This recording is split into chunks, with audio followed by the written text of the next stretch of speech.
Assalamu alaikum chers frères et sœurs. Avant de commencer, je vous pose une question. Combien de fois avons-nous blessé quelqu'un par ignorance, par orgueil ou par manque de sagesse? Aujourd'hui, nous allons explorer 9 erreurs que les hommes doivent éviter avec les femmes, à la lumière du stoïcisme et de la sagesse islamique. N'oubliez pas de vous abonner à la chaîne Islam Impact, de commenter vos réflexions et de partager cette vidéo pour que le message touche davantage de cœurs.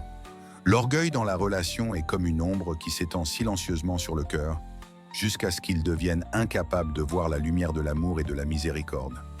Imagine cet homme qui croyait que sa maison lui appartenait comme un royaume, qu'il pouvait imposer sa volonté par la force et par la dureté de ses paroles. Il pensait que l'autorité se gagnait par la domination, mais il n'a récolté que le mépris et la distance de ceux qui vivaient sous son toit. Sa femme, ses enfants, ses proches, tous ont fini par se taire devant lui, non pas par respect, mais par peur et par lassitude. Et quand il s'est retrouvé seul, il a compris que l'orgueil ne construit pas, il détruit. Le prophète Muhammad, paix et bénédiction sur lui, nous a enseigné que celui qui a dans son cœur le poids d'un atome d'orgueil n'entrera pas au paradis, et ce rappel devrait nous faire trembler. Car l'orgueil n'est pas seulement une faute sociale, c'est une maladie spirituelle qui éloigne l'homme de son Créateur. Allah dit dans le Coran, « Allah n'aime pas les arrogants » 16-23. Et cette parole est un avertissement clair.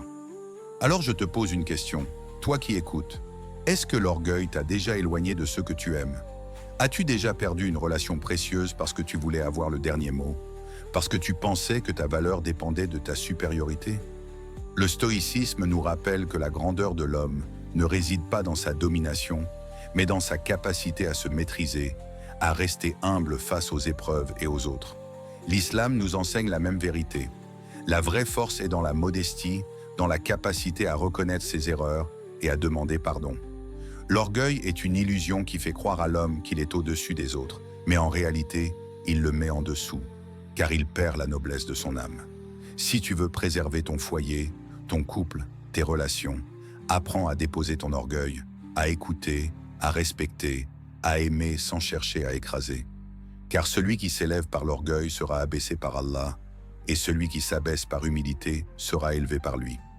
Négliger l'écoute est une erreur subtile mais destructrice, car elle ne se manifeste pas par des cris ou des disputes, mais par un silence vide qui étouffe l'âme de l'autre. Imagine cette femme qui répète sans cesse à son mari « Tu entends mes mots, mais tu n'écoutes pas mon cœur ». Elle ne se plaint pas du manque de réponse, mais du manque de présence, de cette attention sincère qui fait sentir à l'autre qu'il est compris, qu'il est accueilli dans son humanité. L'écoute véritable n'est pas seulement une fonction de l'oreille, c'est une disposition du cœur, une ouverture de l'esprit, une discipline de l'âme. Le Coran nous rappelle « Et ne suis pas ce dont tu n'as aucune connaissance » 17-36, ce qui signifie que l'on ne doit pas agir ou juger sans avoir pris le temps de comprendre, d'entendre, de s'imprégner de ce que l'autre exprime. Mais combien d'hommes, dans leur quotidien, se contentent d'entendre les paroles comme des bruits, sans chercher à saisir la douleur, la joie ou l'espérance qu'elles portent? Le stoïcisme nous enseigne que la sagesse commence par l'écoute, car celui qui ne sait pas écouter ne saura jamais apprendre. L'islam nous enseigne que l'écoute est une forme de respect, une preuve de miséricorde, une clé pour maintenir la paix dans le foyer. Alors je te pose cette question. Quand as-tu réellement écouté sans interrompre, sans préparer ta réponse, sans juger? Peut-être que tu te souviens d'un moment où quelqu'un t'a parlé avec sincérité et que tu as détourné ton regard, ou que tu as répondu trop vite et tu as vu la tristesse dans ses yeux. L'écoute est un acte de patience et Allah aime les patients. Elle est un acte de justice, car chacun mérite d'être entendu. Elle est un acte d'amour, car elle dit à l'autre « Tu comptes pour moi ». Négliger l'écoute, c'est négliger l'âme de l'autre, et c'est négliger la tienne, car tu te prives de la richesse que chaque cœur porte en lui. Celui qui écoute avec sincérité découvre des mondes intérieurs, des vérités cachées, des blessures qui demandent à être apaisées. Et celui qui refuse d'écouter construit des murs de solitude autour de lui. L'écoute est donc une clé spirituelle. Elle ouvre les portes de la compréhension, elle rapproche les cœurs, elle apaise les tensions, et elle est un chemin vers Allah, car écouter, c'est reconnaître la valeur de sa création. La colère incontrôlée est comme un feu qui commence par une étincelle, mais qui finit par embraser tout ce qui l'entoure, détruisant les relations, la paix intérieure et parfois même la dignité de l'homme. Le prophète Muhammad, paix et bénédiction sur lui, nous a rappelé que le fort n'est pas celui qui domine par la force, mais celui qui se maîtrise lorsqu'il est en colère. Et cette parole est une clé pour comprendre la véritable nature de la force.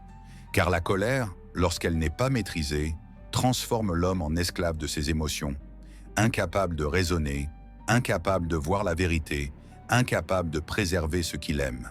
Combien de foyers ont été brisés par une parole lancée dans la fureur? Combien d'amitiés détruites par un geste impulsif? Combien de cœurs blessés par une explosion de rage? Le stoïcisme nous enseigne que l'homme sage ne se laisse pas gouverner par ses passions, mais qu'il les discipline pour rester maître de lui-même.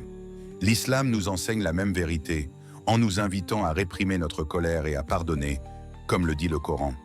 Ceux qui répriment leur colère et pardonnent aux gens. 3, 134.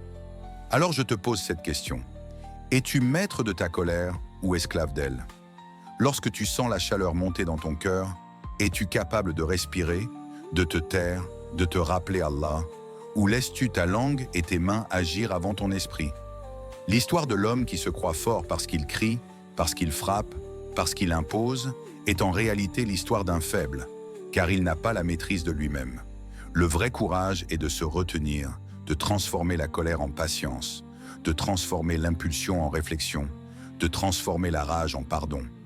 La colère est une épreuve, et Allah observe comment tu y réagis. Elle peut être une occasion de chute, mais aussi une occasion d'élévation, car celui qui réprime sa colère pour Allah est élevé auprès de lui. La colère incontrôlée est une prison, mais la maîtrise de soi est une libération. Celui qui apprend à dominer sa colère devient un homme de paix, un homme de sagesse, un homme qui inspire confiance et respect. Celui qui se laisse dominer par elle devient un homme de peur, un homme de destruction, un homme qui inspire la fuite. La vraie question est donc, veux-tu être fort aux yeux des hommes ou veux-tu être fort aux yeux d'Allah? Le manque de respect est une blessure invisible qui ronge lentement la dignité de celui qui le pratique et détruit la confiance de celui qui le subit. Imagine cet homme qui, devant les yeux de tous, insultait sa femme en public, croyant peut-être que cela affirmait son autorité ou sa supériorité. Mais en réalité, il ne faisait que dévoiler sa propre faiblesse, car en humiliant celle qui partage sa vie, il a détruit son propre honneur. Le respect est une valeur universelle, mais dans l'islam, il est une obligation spirituelle et morale. Allah dit dans le Coran « Et vivez avec elle convenablement » 4,19. Un verset qui nous rappelle que la relation conjugale n'est pas un champ de bataille, mais un espace de miséricorde, d'affection et de dignité.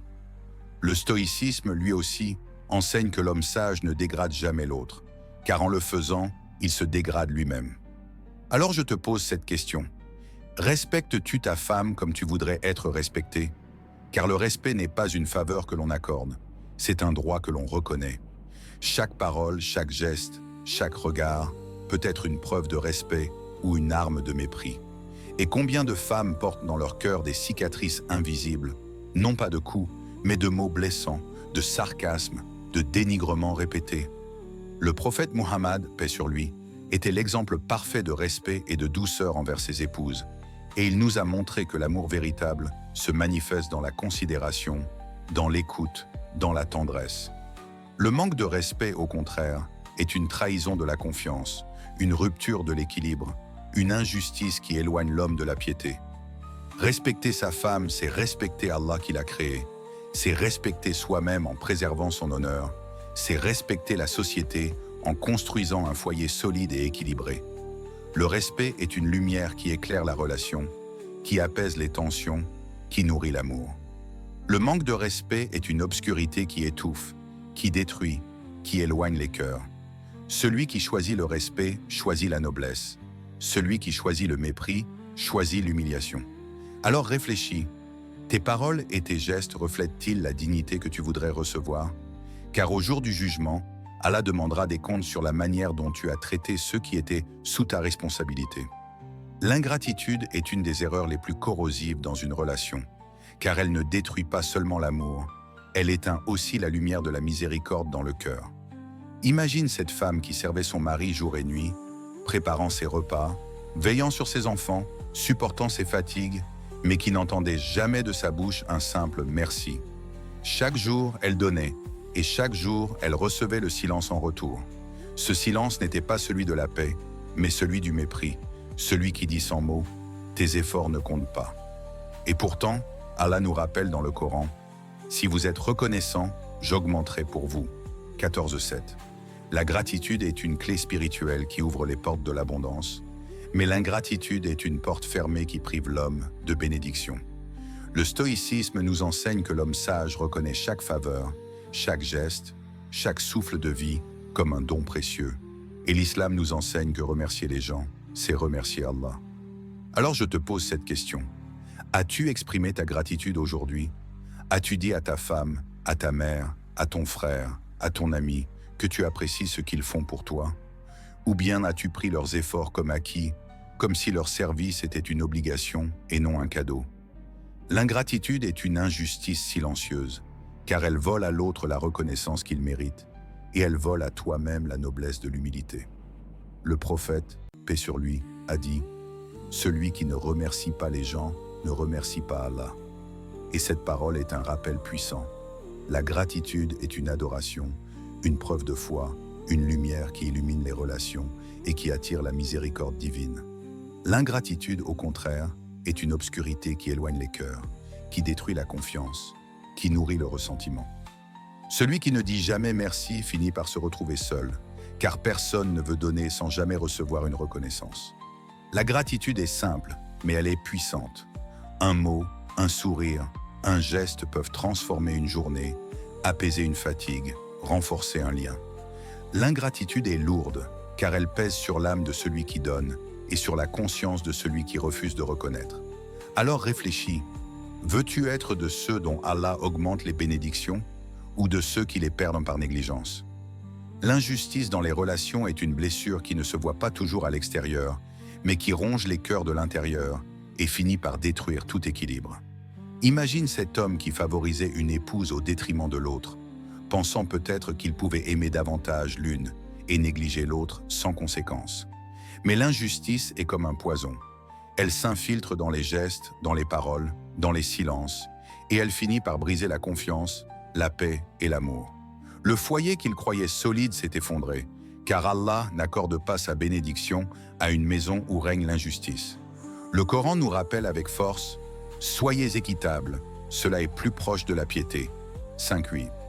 Ce verset est une lumière qui nous guide, car la justice n'est pas seulement une valeur sociale, elle est une exigence spirituelle, une condition de la proximité avec Allah. Le stoïcisme enseigne que l'homme sage traite chacun avec équité, car il sait que la partialité est une faiblesse de l'âme. L'islam nous enseigne que la justice est un pilier de la foi et que l'injustice est une cause de ruine dans ce monde et dans l'au-delà. Alors je te pose cette question. Es-tu juste dans tes relations? Es-tu capable de donner à chacun ce qui lui revient, sans favoritisme, sans négligence, sans laisser tes émotions ou tes préférences dominer ta raison? L'injustice ne se limite pas aux mariages multiples. Elle peut se manifester dans la manière dont tu traites tes enfants, tes amis, tes collègues, ou même dans la manière dont tu juges les autres. Combien de fois avons-nous donné plus d'attention à celui qui nous flatte et ignoré celui qui nous critique? Combien de fois avons-nous favorisé celui qui nous ressemble et négligé celui qui est différent? L'injustice est une trahison de la confiance, une rupture de l'équilibre, une barrière entre toi et Allah. Mais la justice est une lumière qui éclaire ton chemin, qui apaise ton cœur, qui renforce tes relations. Être juste, c'est être proche de la piété, c'est être digne de la confiance des autres, c'est être digne de l'amour d'Allah. L'injustice détruit, mais la justice construit. Celui qui choisit la justice choisit la noblesse. Celui qui choisit l'injustice choisit la honte. Alors réfléchis, veux-tu être de ceux qui bâtissent avec équité ou de ceux qui détruisent par favoritisme? Le manque de patience est une faiblesse qui se manifeste souvent dans les moments d'épreuve, lorsque les difficultés semblent insurmontables et que l'âme cherche une issue rapide, même au prix de l'abandon. Imagine ce couple traversant des épreuves. L'homme, accablé par la fatigue et le désespoir, voulait tout laisser tomber, mais sa femme lui rappelait avec douceur et fermeté « la patience est la clé de la délivrance. Ces mots sont plus qu'un simple conseil. Ils sont une vérité universelle, car la patience est ce qui transforme les obstacles en opportunités, les blessures en guérison, les épreuves en élévation. Le Coran nous rappelle, certes, Allah est avec les patients, 253. Et cette promesse est une source de force pour celui qui endure. Mais combien de fois avons-nous abandonné trop vite, sans attendre que la lumière apparaisse après l'obscurité? Combien de fois avons-nous choisi la facilité plutôt que la persévérance, la fuite plutôt que la constance? Le stoïcisme nous enseigne que la grandeur de l'homme réside dans sa capacité à supporter ce qu'il ne peut changer, à accepter avec dignité ce que la vie lui impose et à rester ferme face aux tempêtes. L'islam nous enseigne que la patience n'est pas une passivité, mais une force active, une résistance intérieure, une confiance en Allah qui sait mieux que nous le moment de la délivrance. La patience est une lumière qui éclaire le chemin, même lorsque tout semble obscur. Elle est une clé qui ouvre les portes de la miséricorde divine. Elle est une arme contre le désespoir, une protection contre la colère, une guérison contre la tristesse. Celui qui manque de patience se prive de ses trésors, et il se condamne à répéter ses erreurs, car il abandonne avant d'avoir appris, avant d'avoir grandi, avant d'avoir reçu la récompense. La patience est une école où chaque épreuve est une leçon, chaque retard est une préparation, chaque douleur est une purification. Celui qui persévère découvre que derrière chaque difficulté se cache une sagesse, derrière chaque attente se cache une bénédiction, derrière chaque épreuve se cache une proximité avec Allah. Alors réfléchis, combien de fois as-tu abandonné trop vite et combien de fois as-tu perdu une bénédiction qui était sur le point de se manifester? L'absence de tendresse est une erreur qui ne se remarque pas toujours immédiatement, mais qui finit par laisser un vide immense dans les cœurs et dans les foyers. Le prophète Muhammad, paix et bénédiction sur lui, nous a montré par son exemple que la tendresse est une force et non une faiblesse. Il embrassait ses enfants, il montrait de la douceur envers ses épouses, et il enseignait que l'amour et la miséricorde sont des signes de la foi. Pourtant, combien d'hommes aujourd'hui considèrent la tendresse comme inutile, comme un signe de fragilité, et choisissent la dureté au lieu de la douceur? Ils oublient que le Coran dit « Et il a placé entre vous affection et miséricorde » 30-20 et 1, rappelant que la relation conjugale est fondée sur l'amour et la compassion, et non sur la froideur et l'indifférence. Le stoïcisme nous enseigne que l'homme sage sait maîtriser ses passions, mais il ne les étouffe pas. Il les transforme en vertus, et la tendresse est l'une de ces vertus qui élève l'âme. Alors je te pose cette question. Quand as-tu montré de la tendresse pour la dernière fois? Peut-être que tu te souviens d'un moment où tu aurais pu prendre la main de ta femme, sourire à ton enfant, ou dire un mot doux à ta mère, mais tu as choisi le silence ou l'indifférence. La tendresse est un langage universel qui ne demande pas de grandes paroles, mais qui dit à l'autre « Tu es précieux pour moi ». Elle est une lumière qui réchauffe les cœurs, qui apaise les tensions, qui nourrit l'amour. L'absence de tendresse, au contraire, est une obscurité qui refroidit les relations, qui crée des distances, qui détruit la confiance. Celui qui refuse de montrer de la tendresse se prive lui-même de la beauté de l'amour, et il prive l'autre de la sécurité affective dont il a besoin. La tendresse est une force spirituelle, car elle reflète la miséricorde d'Allah, elle rappelle sa douceur envers ses serviteurs, elle est une manifestation de la foi dans le quotidien. L'absence de tendresse est une faiblesse, car elle révèle un cœur dur, incapable de donner, incapable de recevoir. Celui qui choisit la tendresse choisit la noblesse. Celui qui choisit la dureté choisit la solitude. Alors réfléchis, veux-tu être de ceux qui répandent l'affection et la miséricorde, ou de ceux qui laissent leur foyer se refroidir par manque de douceur? Oublier Allah dans la relation est une erreur qui transforme l'amour en simple attachement humain, fragile et éphémère, incapable de résister aux tempêtes de la vie. Imagine ce couple qui vivait sans prière, sans rappel, sans dhikr, croyant que leur amour seul suffirait à les maintenir unis.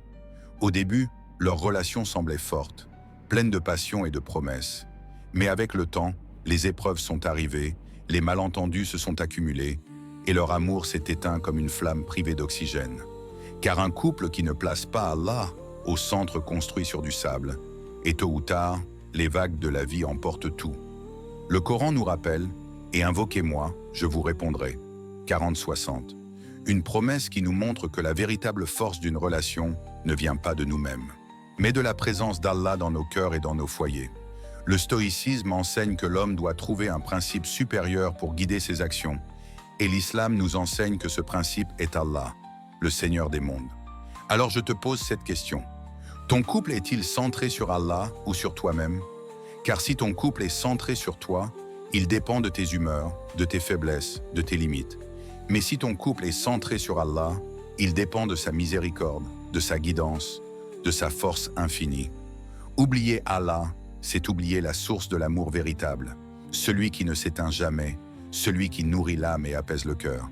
C'est oublier que la prière est une protection, que le rappel est une lumière, que l'invocation est une clé qui ouvre les portes de la sérénité.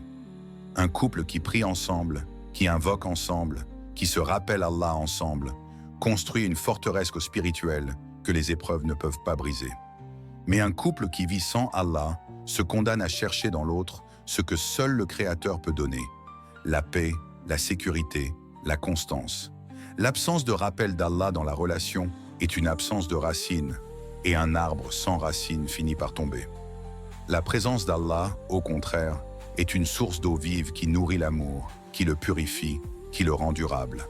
Alors réfléchis, veux-tu que ton couple soit une flamme qui s'éteint, ou une lumière qui brille éternellement par la grâce d'Allah? Chers frères et sœurs, ces 9 erreurs sont des pièges qui détruisent les relations et éloignent de la sagesse divine. Abonnez-vous à la chaîne Islam Impact, laissez vos commentaires et partagez cette vidéo pour que ce message touche le plus grand nombre. Qu'Allah nous guide vers la patience, la justice et la tendresse. Amen.